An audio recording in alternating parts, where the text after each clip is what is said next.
and welcome to SheComics, your source for all things comic related. For those of you who were not able to attend, here is the full recording of the Tom Hiddleston panel featured at Megacon Orlando 2024.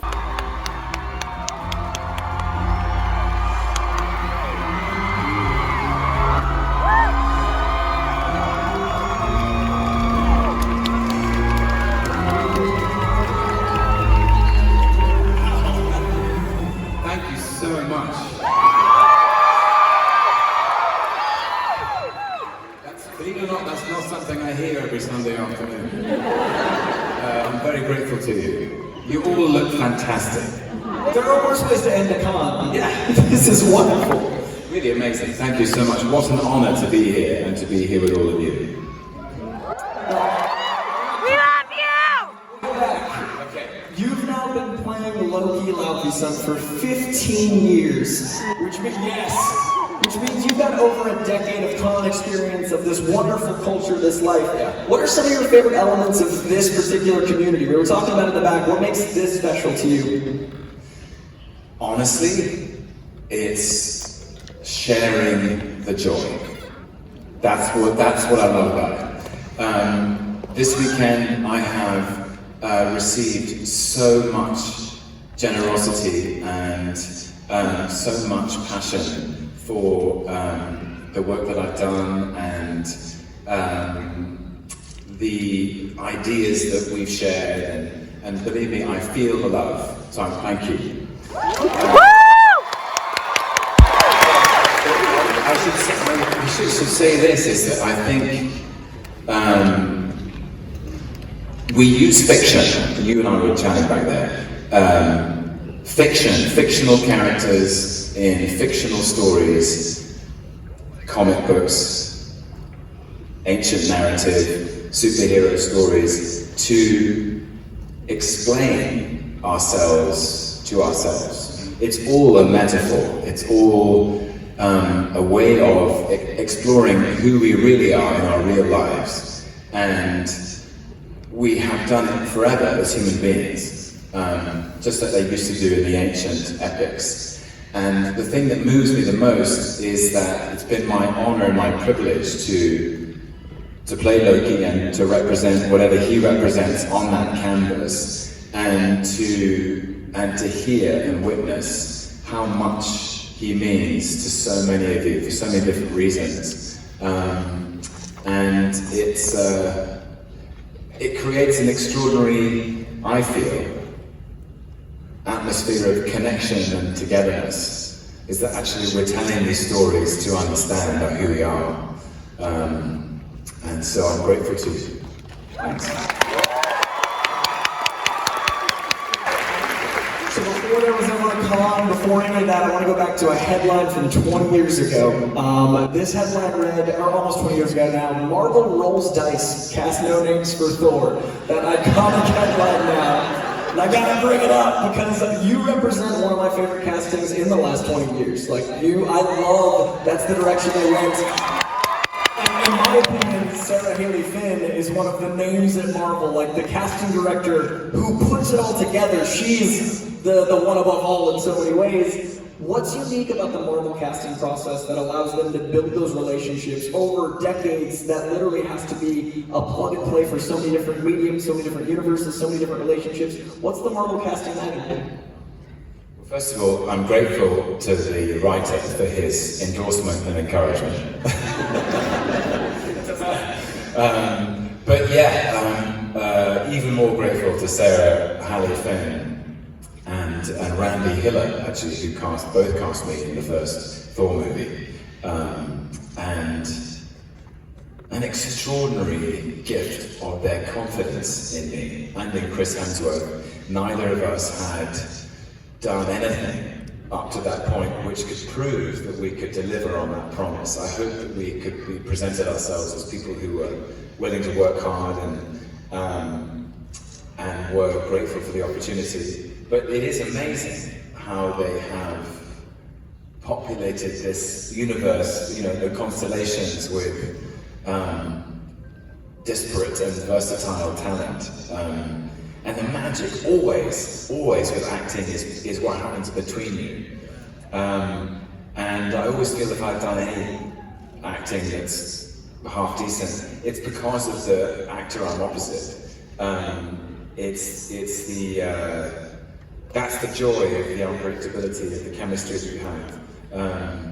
And yes, my hats off to Sarah for populating the MCU with these amazing actors who are able to create in the spaces between them these relationships which become more meaningful as time goes on. It's such a precious seed you have to plant, and hope turns into the trees that become the forest that becomes. It's incredible. And I love that, that Marvel did make that risky, I guess, at the time, gamble. Is there anything you remember from the casting process that now is interesting as Loki's evolved? Like a take, a choice, a decision you made about Loki then that's so different now? Funny enough, in many respects, the center of the character, the soul of the character feels the same. And from that day to this, the thing I wanted to honor most was the complexity and depth and size of his soul. That Loki is an ancient character. Who is mischievous and playful and unpredictable and sometimes chaotic, sometimes vulnerable, sometimes destructive, often contradictory. But that the soul of this character is deep, and I wanted his soulfulness to be evident from the get-go. Now, the stories have changed and the movies have changed, and my requirement in each story is different. In the Avengers, the point of view isn't from Loki's perspective, the point of view is from the Avengers' perspective. But it's interesting, some people have asked me this weekend, do you prefer playing the villain or the hero? And my response is, it's the same character. It's the story that changes who the hero is. He's still this deeply complex and contradictory character, as are we all. It actually brings our next question, because the god of mischief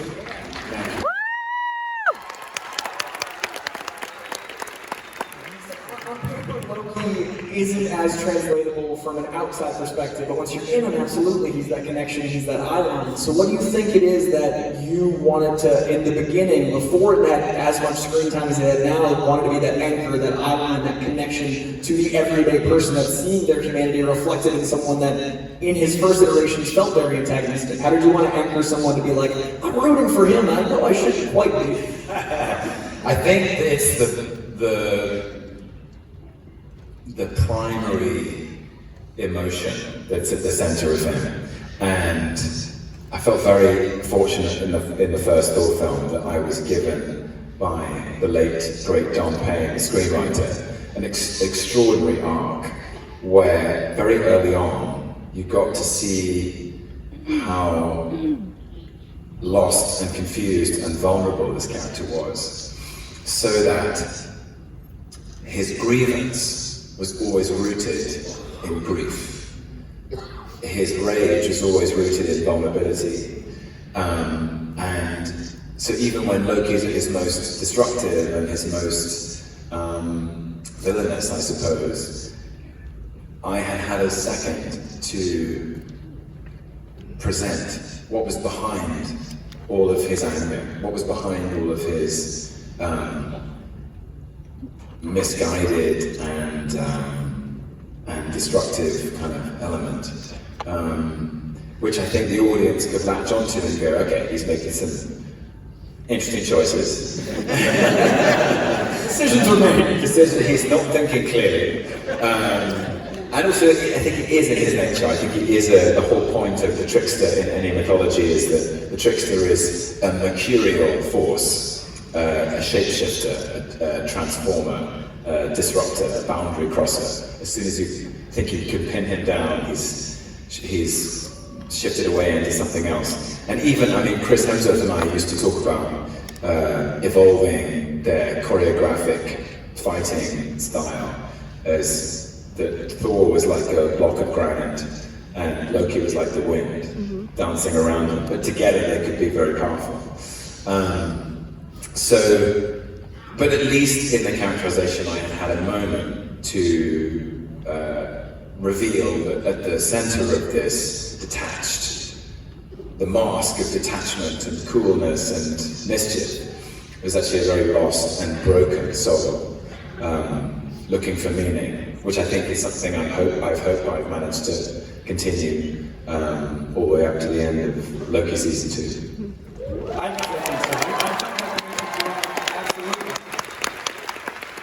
So very recently, it was lovely to see you get to flex the Shakespeare muscles in 1602. I loved hearing that.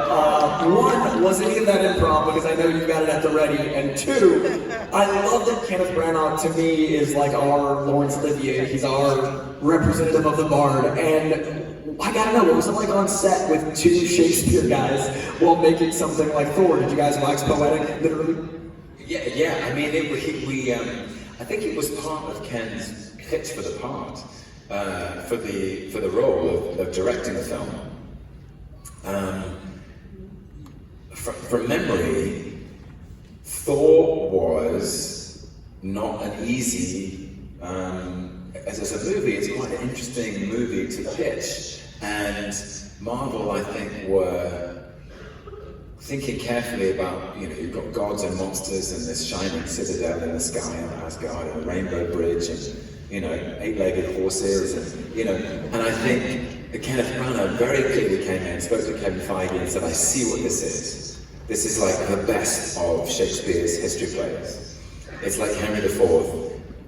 Thor is Prince Hal, and he has to go on a journey from arrogance to humility in order to become Henry V. And Odin is like King Lear, or King Henry IV.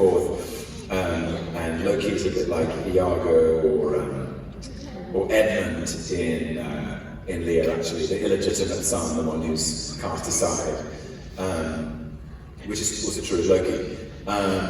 So I think Kevin Feige and the great producing team at Marvel thought, what a great take on this story. That this celestial space opera, I suppose, that Ken was going to root it in something very grounded, a dynastic drama. We're interested in royal families, always. We're interested in what happens behind the closed doors in royal families, because if they disagree, it matters. And this royal family had a lot of, so it was sort of like that, really. And I remember looking at Anthony Hopkins and thinking, he looks just like, I said, have you ever played King Lear? He said, no. And now he has. Now he has. Yeah. I'm not taking credit for the idea. I think it was always in the cards. But... Sir Anthony Hopkins. Yeah. Now, you are so versatile in your work, but there's a through line that I personally love in one of the channels. There's this poetry in your work, like Jarmusch, when you worked with him. I love the poetry in that film. It literally feels like a poem come to life in Only Lovers. And then with Del Toro's Crimson Peak, it felt like the sensory of the ink was part. Yeah! To me, Jarmusch felt like a poem, and to me, Del Toro felt like the ink was part of the frame that we saw through to get to the story. And then with Woody Allen, Midnight Paris felt like a love song, and it felt like a love poem. It felt like this poetry. And I wonder, is there a certain sensibility you look for in a script, or do you think your mechanism is just attuned for that kind of poetry? It's such an interesting way to put it. You're probably right. I mean, I love poetry, and my appreciation for it has grown as I've got older. The abstract, the abstract form of the arrangement of words, which then the individual can subjectively interpret according to his or her own experience of being alive. I think they are very poetic directors. And I love making all those films. Jim, certainly. The thing that was most poetic about that was he'd taken something that's quite popular in cinema, the idea of vampires and literature, I suppose, and used it to explore the idea of mortality. and death. By which I mean, if you take two vampires, who by their very nature don't die,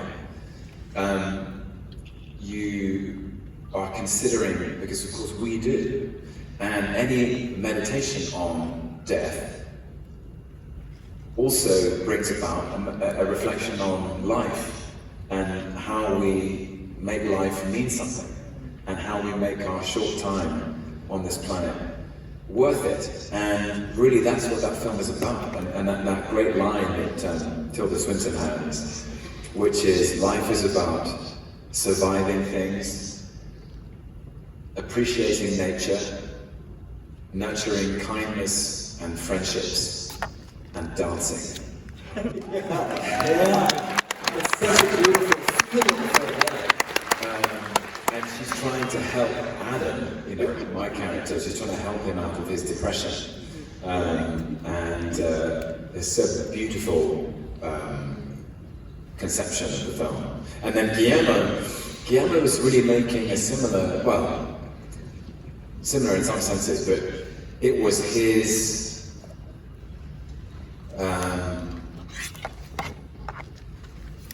tribute, or his version of the Gothic romance, which is his favourite form of literature, where the story is actually investigating some really primary engines in our lives, and the battle between love and fear, and all of our choices essentially boil down between those two forces. You either make a choice out of love or you make a choice out of fear. And Mia Wasikowska's character, Edith Cushing, is light and love, and she is kind of banishing the shadow of fear in everything that she sees, and in my character, in Thomas Sharp. And I think Lucille Sharp, played by Jessica Chastain, is a kind of emblem of fear and how fear can corrode the soul in some way. Yeah, I love making that film. It does have a very unique strain of sincerity, which is very unique to Guillermo, yeah, which I appreciate. Yeah. I like that it feels like the smell of a book. Yes. He would love that. Yeah. I always, when I think of that film, I'm like, this is like a nice book. Yeah, he would love that. Now, you've officially got my favorite arc in the MCU, and speaking of that poetry, there's something so profound to me about the God of Stories concept, recontextualized through the cursed with glorious purpose ideal that I love was planted so many years ago, and just like casting got to germinate and become this tree. And I've wondered ever since, has that recontextualization of the concept of the God of Stories through that line changed how you felt about that line when you delivered it as a different Loki all those years ago? Yes, absolutely. I mean, it was a great line. Even then, I loved saying it. I had to say it on the way out. It's so grand and theatrical. And in that moment, he's I think he's covering. He's improvising. Yeah. He can back it up. Well, at least he tries. Tom shows up, it's the whole thing. The Avengers, that pesky team. They keep showing up. Yes, the most exciting thing, I remember when I was, cast my mind back to a couple of years ago now, almost exactly, and I was in Los Angeles with the great team who make Loki, Kevin Wright, our producer, Kasra Farahani, our production designer, Eric Martin, the head writer, and some other brilliant producers and writers who are part of the writers' room. And we had a board, and at the top of the board, we had a big sign that just said "Glorious Purpose?" ? Because I kept insisting, I think, episode 1 of season 1, Loki discovers that the glorious purpose that he felt was a part of his mission and a part of the center of his capacity to derive meaning from his life was fraudulent, a lost cause with no foundation. It leads to nothing. It leads to the suffering of his friends and his own death.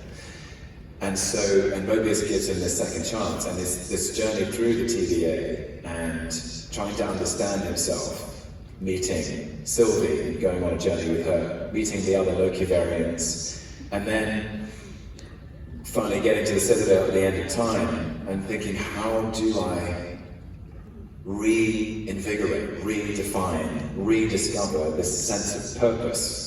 How could I derive meaning from my life?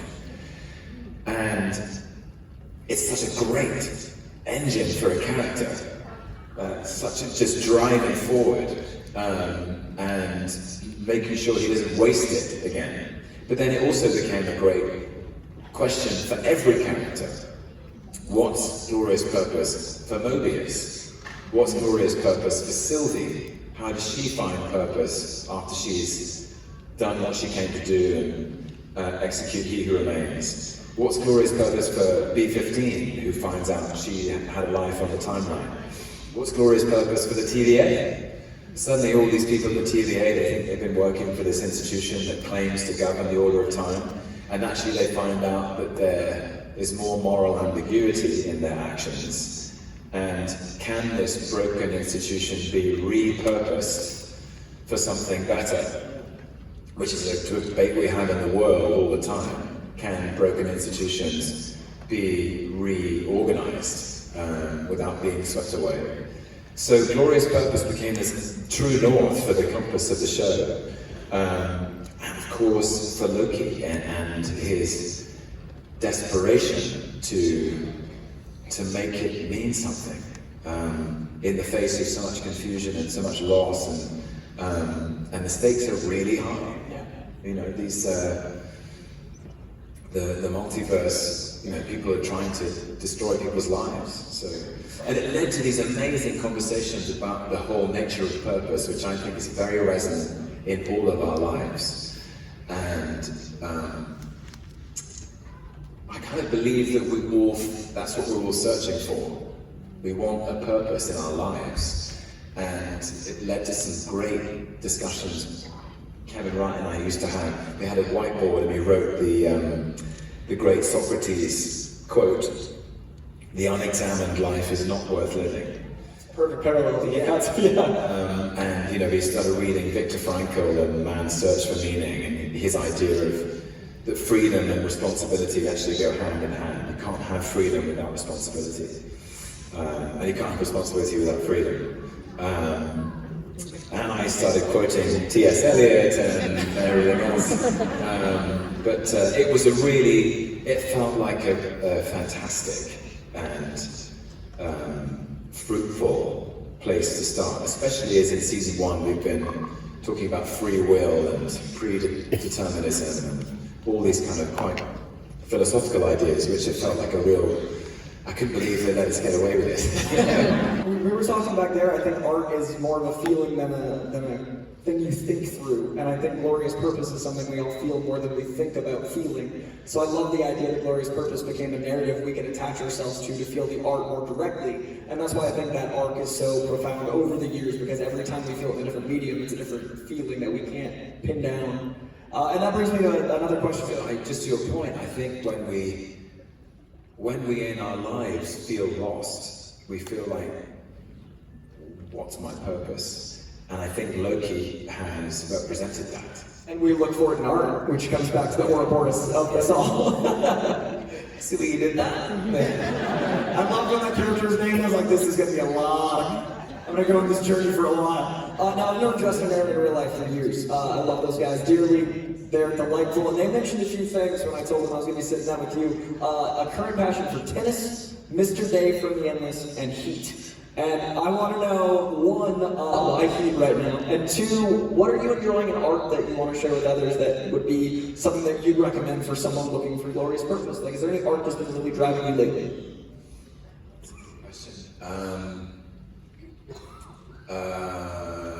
Interesting enough, but over the holidays I started reading Heat 2. Yes, so excited. Which is great. Also, you just mentioned Justin Benson and Aaron Moorhead. Season 2 wouldn't be what it is without those guys. They are fantastic. instinct for story is so good, and they came into the creative process, and the one thing they used to keep saying is we want to excavate and unfold and get into the vulnerability of every character. That was what they were interested in, was each character's most vulnerable spot, which is a great instinct. And it's true, I do love tennis. I constantly used to sort of, whenever there was a good scene, Owen Wilson also loves tennis. So I would sometimes, if we felt like we got a good take, I was like, it feels like Federer and Nadal. It's very active sport to love. Like a back and forth where you're both Back and forth, it's the rally. The Yeah. magic is in the rally. And it was so funny because I would come back and be like, do you remember? I would sometimes talk about matches that I remember, which go on for 5 hours, and it goes to a fifth set, and you see these close-ups of these amazing tennis players' faces, and it looks like they've been through something. It's incredibly profound, but they've still got the fire. And I would sometimes go, that's what Loki should look like. And Justin there would look at me like, we haven't seen, we don't know what you're talking about. What, Roger who? And so it really tickled me that they did. So we sometimes would, get up these old matches on YouTube. Anyway, tennis is life. Sports, we're in comic sports, what's happening? You're showing us this reference. Wait, Loki's a tennis player? Tennis face for Loki, how do we direct that? What do you mean? Is that a metaphor? No, I have roughly 82 questions. We'll have time for me to ask. I'll look at it. Because sometimes you're on set and it's like first thing in the day and you're fresh. You're all fresh, but the character's not fresh. Yeah. The character's been doing this for centuries. Yeah. The character hasn't had a shower in weeks. The character's really stressed. And sometimes you do see that in great tennis players at the end of matches. You're like, wow. This is drama. There's also the butterfly effect in tennis where like a turn ankle or a pivot or like the exhaustion is like an acting scene where you need that wear down. So it's a great metaphor. They should watch more tennis. So those are my questions, but I do know we have some questions fans have asked you. So we've actually got a video and we're going to get into that in just a second. So if we cue up that video.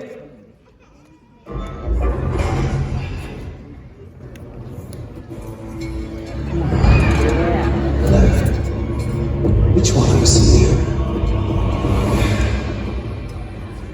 Hi, my name is Elise and I'm from Florida, and my favorite variant is Kid Loki. I relate to him because even though he is young, he is still incredibly clever and tough. Hey everybody, so my variant that I feel like I relate to the most, other than Loki, is Sylvie. I don't know, she's so badass and just really cool. Ever since the beginning, I've just had a connection with her, and I love her so much with my heart. Other again than Loki, because Loki is awesome. All Lokis are awesome, but Sylvie is badass awesome. Hi, my name is Riley. I'm from Tampa, Florida, and the Loki variant I relate to the most would be Sylvie because of her determination and her passion, and I also love how she can escape stress through music or appreciate certain aesthetics of places like the record store, which we saw in season 2. She always has that sacred place she can refer back to, and for me, that sacred place has been Marvel and Loki. So, thank you, Sylvie, and thank you, Loki. Hey, I'm Harper, I'm from North Carolina, and the Loki variant that I identify with the most is Thor Ragnarok Loki, because he's still kind of suspicious of people and like not really trusting, but he ultimately wants to do good and wants to be helpful. I'm Lauren, I'm Lila, and we're from Port St. Lucie, Florida. If I was a Loki variant, I would be Alligator Loki. I'm a Florida local, so of course I love basking in the sun and jumping in the water. Usually calm, but if you do me wrong, I might bite your hand. I'm dear Loki because even though I'm mischievous and I like to play tricks, I'm still trying to find my way in life, and eventually I want to find my glorious purpose. Hi Tom Hiddleston, my name is Bill Wilkinson and I'm from Lewis, Delaware. My favorite variant for the Garbage Loki show was the political Loki, because he actually reminded me of the actual Loki from the movies. I think you're awesome. Hi, this is Marie from SheFantasy.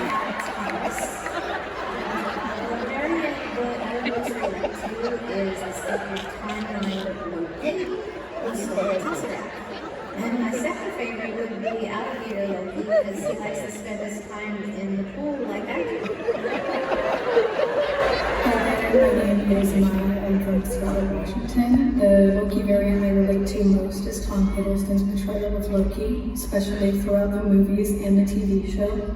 As someone who has always felt burdened with glorious purpose, he is my favorite. I also love that Loki is the adopted son. As an adoptee myself, it's not a background that I often see in characters, and I've come to really respect Tom Hiddleston for the way he portrayed Loki being adopted. Hello, I am Julia. I am from Central Florida. My favorite variant is TVA Loki.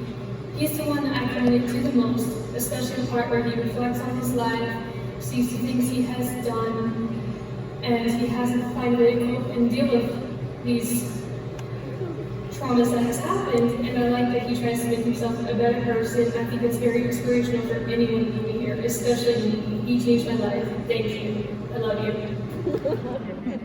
Hey, how's it going? My name's Kyle, coming live from Fort Myers, Florida. Thanks for coming down here. Huge question for you. After the amazing season ending of Loki, and you ascended to your well-deserved throne, where do you see yourself in MCU going forward now that you have transcended to the god of stories? Thank you very much. We'll see you at the live show.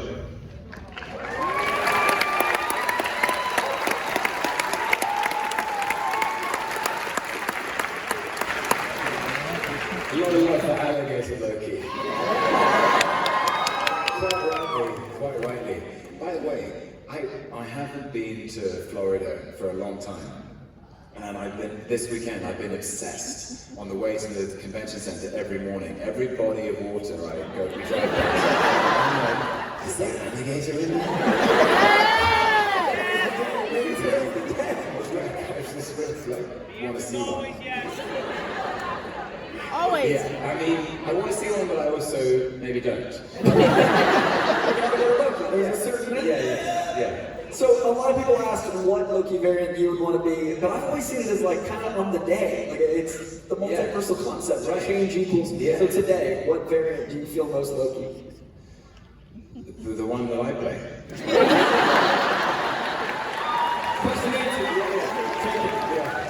I think I love the guy.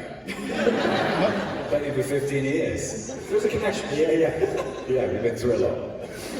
So I've got a bunch of questions, and I think you guys are largely here in this audience if all went well. So we've got one from all the way from North Vernon, Indiana, Haley Moncrief, who asked, we saw Loki as a villain throughout most of his Marvel movies, but he has quite a different personality in the TV series. What do you think changed him so much and why?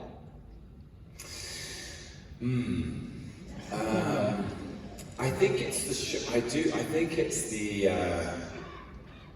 I tried to think of it as if I wasn't Loki, because of course it's fascinating that it is Loki, but what happens? I guess in the wake of Thor and in the wake of Avengers, he's still caught up in this defensiveness, and he gets. In Avengers, he does terrible things. He tries to take over the city of New York and brings in an alien army. But he eventually is called up in front of Odin, and he's still really defensive, and I think he's lost, and he's still trying to pivot and spin out and find a way through, find a way to manipulate the situation to his advantage. Of course, he does that on quite a big scale by pretending to be dead. But he, essentially, at the beginning of season 1, he's confronted with the facts of his life, and they don't add up to much, or they don't add up to what he thought they were going to add up to. And that is so shocking. And I thought, well, what if it wasn't Loki? What if it was any of us? What if it was me? And you were pulled into a sort of sterile interrogation room between being born and being alive or being dead, and they were presented with your life and it didn't add up to much. It would be so shocking. They say the definition of madness is doing the same thing over and over again, expecting a different result. He has to change. He has to. Otherwise, he's bananas. Which is always so fun to play so long. Yeah, I mean, he is quite bananas. But yeah, I think that's probably the moment. Is realizing that there are these people that Loki has always had this huge hidden heart. And when he realizes that those people that he loves, his mother, his brother, and his father, have suffered, and that he then suffers, I think that's a real wake up of like, okay, got to switch things up here. And I think that redemption is another thing that connects so many people to him, the idea that like life is this purpose, this drive, but when things go wrong, it's getting back up, it's finding that, otherwise it is madness to just keep that day to day. We've also got one from Katie OB, which I wonder if that's an intentional name or if your name is actually OB, fitting for Loki. From Claremont, Florida, who asked, if you went to a convention and cosplayed as anyone but Loki, who would it be?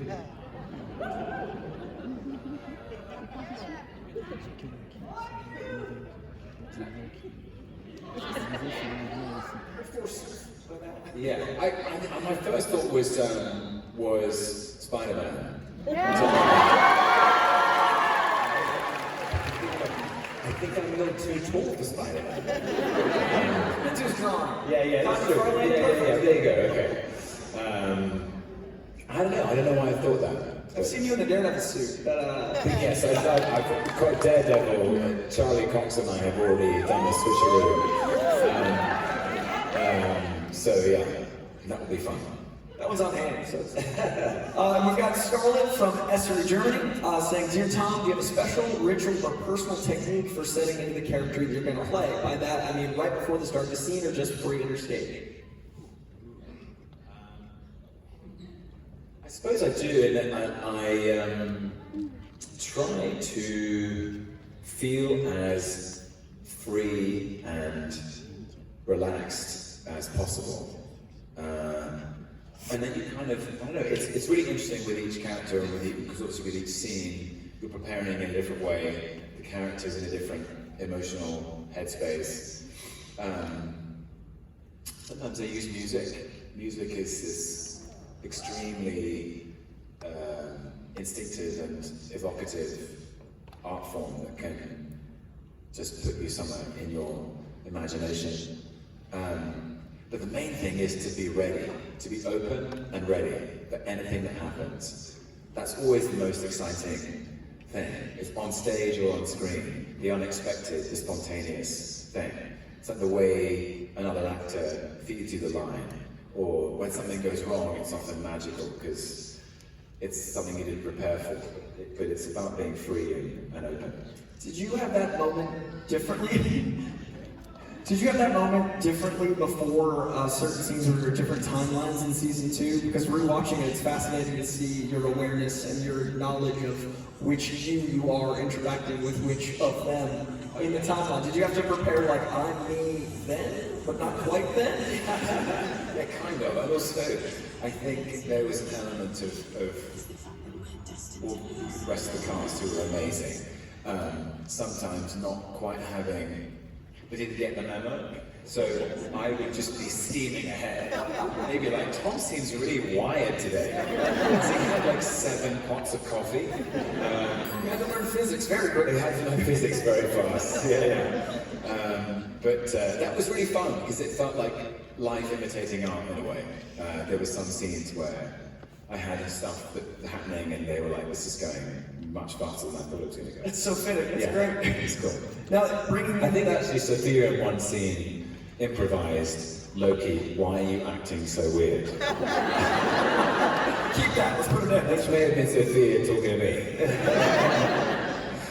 Now, in that same vein, this was full of immersive sets that were staggering. What was your favorite to work on, and did you take a proper set piece home to keep as a memento? From Lauren and Lila Hotchkiss from Port St. Lucie, Florida. Great question.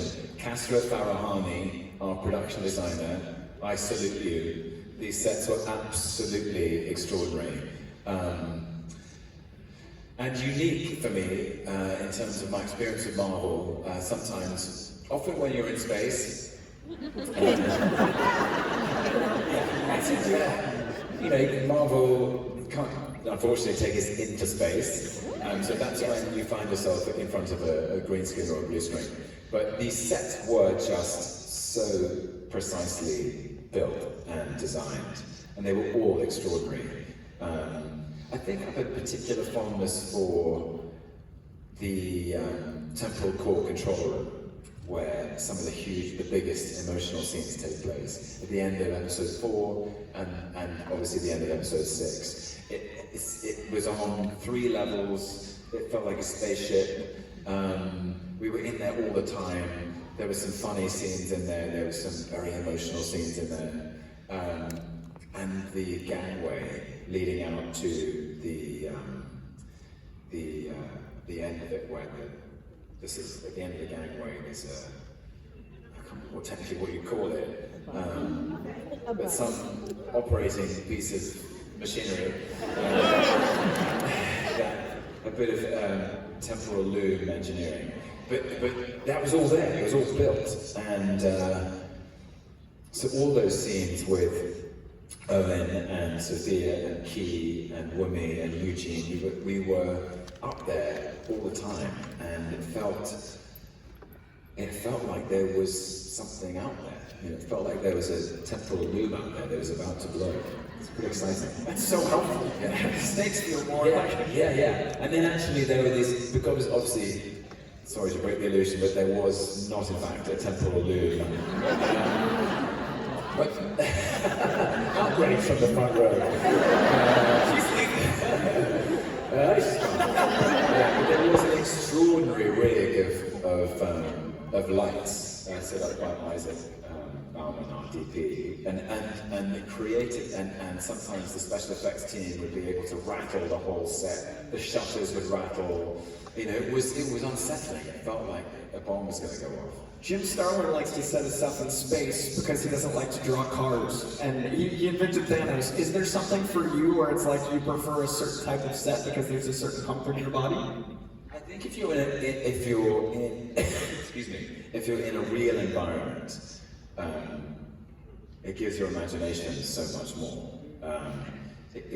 You know, you literally have walls to bounce off, or in my case, you know, there were tables and polished corridors and mosaics, and you know, you're in elevators. It's very, very tangible for the whole crew. Actually, everyone can feel what the energy is. Sometimes when you're in a blue screen or a green screen environment, it's the imagination has to work harder.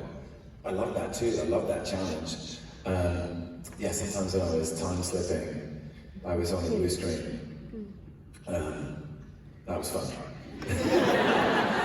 That's so much imagination. I can't imagine thinking about time displacement in your body and acting. Yeah, the crew was so sweet. Every time I time slipped, we had to bring out the green screen. And I must have looked,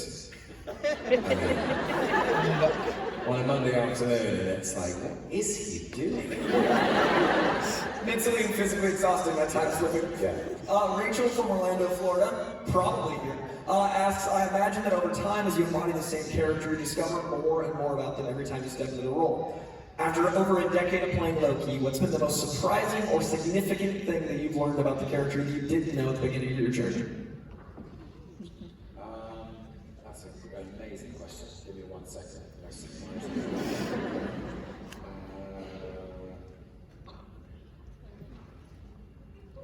Just 15 years of processing. This is the time slipping up here that we don't get to see reacting. I think actually the most surprising thing is that I've been allowed to explore his depth and his range for this long. I really thought, like, I got cast in Thor. I was delighted. Kevin Feige says, you're also in Avengers. I was delighted. Thor: The Dark World, fantastic. I never expected to play the character for this long and to mine and excavate so much of his complexity and so many of the keys on the piano, as I like to say. And I think it's because of you guys. I think the fact that the audience... I would love to go back and show on-set Thor, Tom Hiddleston, the final scene of the God of Stories and be like, you don't even know how we got here. There's a lot that's going to happen. Wait, why is he wearing a tie? There's a lot of abstraction and linear filming in it. Autumn from Sebring, Florida asks, this is maybe the most important question of the day, how do you prepare your hair to play Loki?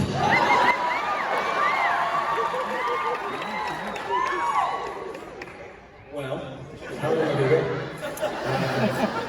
So yeah, I dye both seasons of Loki. I've used my own hair, I've grown it out, and I've dyed it. It's always a moment when the dye goes in. This is my natural hair color. We dye it, and it's quite strange. It is a transformation. That first day when it's dyed, brushing my teeth at the end of the day, I go, oh, there he is. You know, it's really interesting. But in terms of the daily prep, it's just like, you know, try and make it look less like a bird's nest and more like something smooth and Loki-like. You know, getting their hair chair, I think it gets blow dried. You know.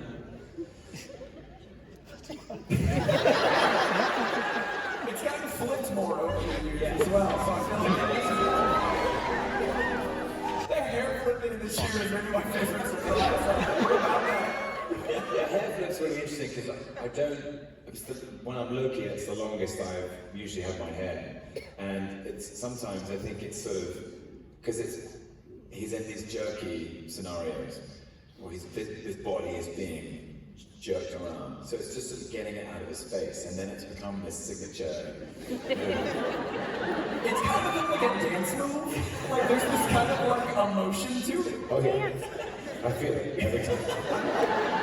We got one from Harper, North Carolina, saying, what 3 songs should everyone add to their favorite playlist right now? Wow, good question. Rose Rouge by Saint-Germain. I'm listening to a lot. It's fantastic. It's kind of like a jazz thing. Contact by Daft Punk. Fantastic. And goodness, put me on the spot here. I'm trying to pick an obscure one that maybe you haven't heard of. What's on there?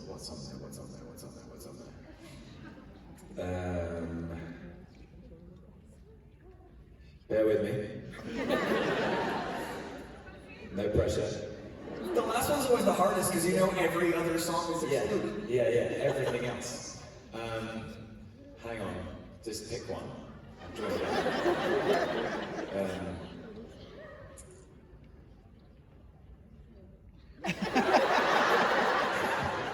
More time slipping is happening inside. Spotify shuffle. Teardrop by Womack and Womack. Okay. Hope you took notes, I'm gonna ask I'm sensing it, like you've all heard of Daft Punk, but you know, Rose Rouge, Saint-Germain, and Teardrop by Womack and Womack, they're bangers. I got stuff to Google after this, I'm excited. Alright, now we're gonna play the game you guys played earlier here in just a moment. My last question, yeah, I'm excited too, I got some curiosities. But my last question is, and this is selfish, I love Justin and Aaron, so I gotta know, this season felt so Shakespearean and at so many points like stage work. It felt like a beautifully choreographed stage play at so many points. With your decades of Shakespeare experience, how did their specific directing style being so Lovecraftian blend with your Shakespearean nature? What was that set dynamic like for you as an actor to use your tool with theirs? Justin and Aaron are so fleet-footed and dynamic as filmmakers. They have amazing instincts for story, and I think they were just...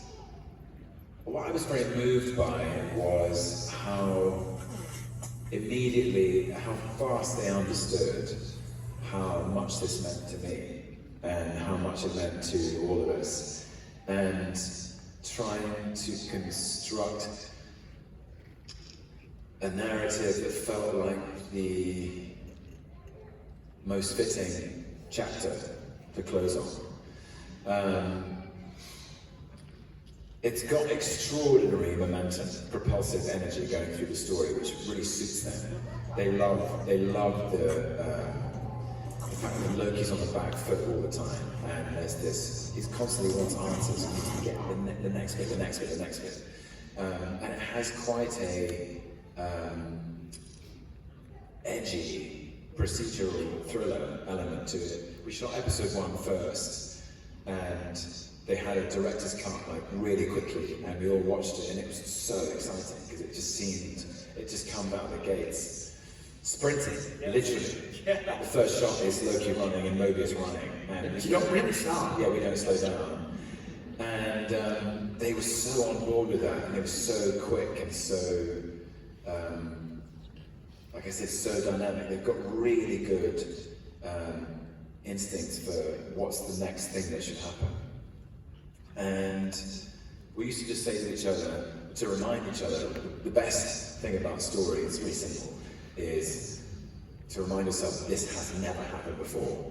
And actually it invigorates everyone on the set with a sense of the stakes. Like, it's never happened before, and it matters what happens next. And it means that suddenly the stakes become very high, and everyone gets very serious. And it means that any comedy actually comes out of the intensity of it. It's like it's no one's grasping at sort of laughter that feels shallow. It's often the laughter is from like intense disagreement or people. Yeah, exactly.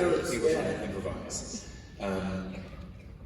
And to pay tribute to them, at the very end of episode 6 of season 2,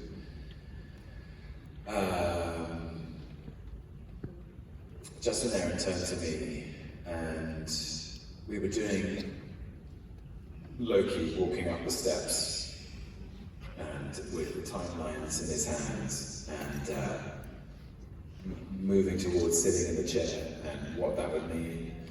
And very complex day in terms of filming.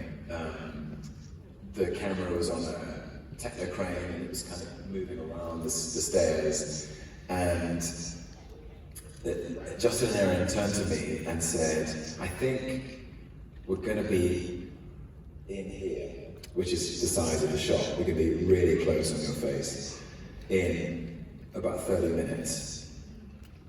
How can we help you with where you need to be there, then? And I said, I don't know, it just makes me think of like the 15 years I've played this character. And Aaron said, why don't you go away? Because the energy of the set was very practical. So just go and take a minute, and why don't you watch some of the scenes from the last 15 years?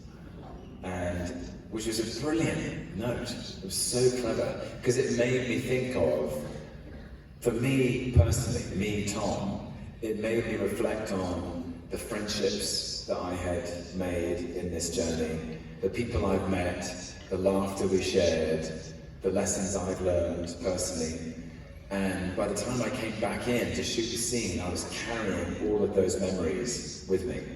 And it felt very fresh and very resonant, and it all came from Justin and Aaron's suggestion to do that.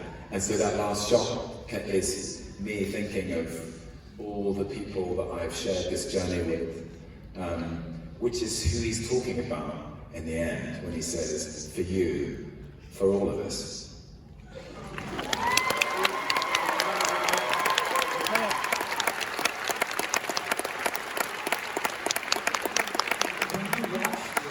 Did you feel that anew, but from outside? Did Tom feel those memories that you felt to make that feeling again when you viewed you through the lens of the I can't imagine directing that set with you and Loki. But the memories flashing through to get to that point for this, when you watch that shot, did that bring those same memories? Yes, yeah. It felt very open and very raw, that moment. And yeah, it was one of those unforgettable moments as an actor.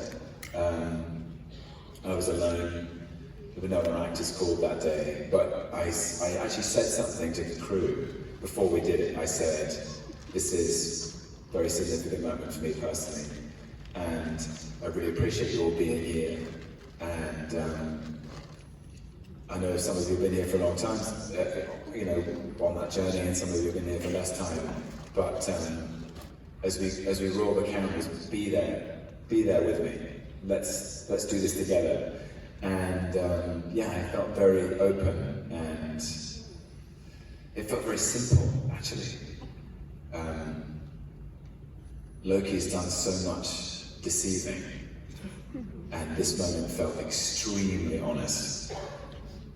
And for that reason, it was really profound. It's beautiful.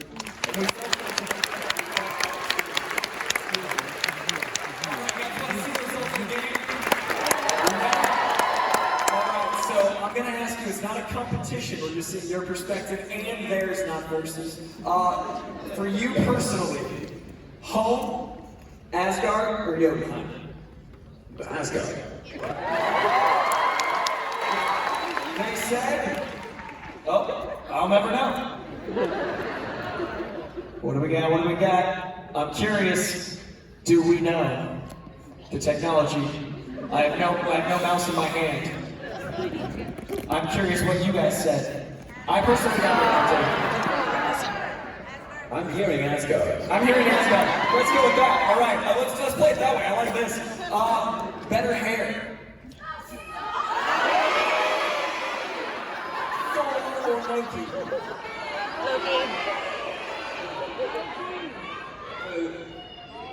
Thor's hair is pretty great. Brothers.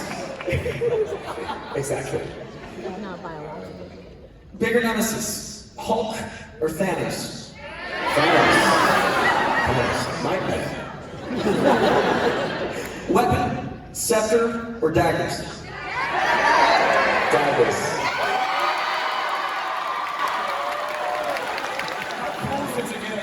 Move. Like you got like a video game. I know. I did a quick story about that. I may have told this before, but we were on the set of Ragnarok in Australia, and it was a shot with myself and Idris Elba, and we both had a set amount of choreography to finish, because there's a big fight on the bridge against Hela and her army, and I had somehow finished mine earlier than Idris, and I realized I didn't want to stand there looking like a lemon. So I thought I'd better just keep going, and I flipped my daggers. I just did it there and then it became this thing. It was in your body, and Idris is so confident. And then Idris says, no, he says, what on earth was that? An upstage meeting. All right, this is hard. You can only say one, Mobius or Sylvie? Impossible. Split decision. Yeah, it's a split vote. I'm team everyone. Yeah, I couldn't possibly. Yeah. Have to.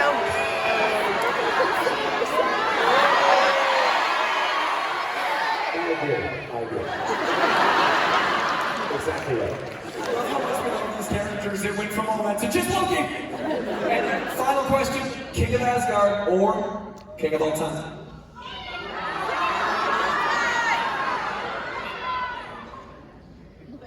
For all time. And with that, I want to thank you all for a wonderful time talking to Tom Hiddleston.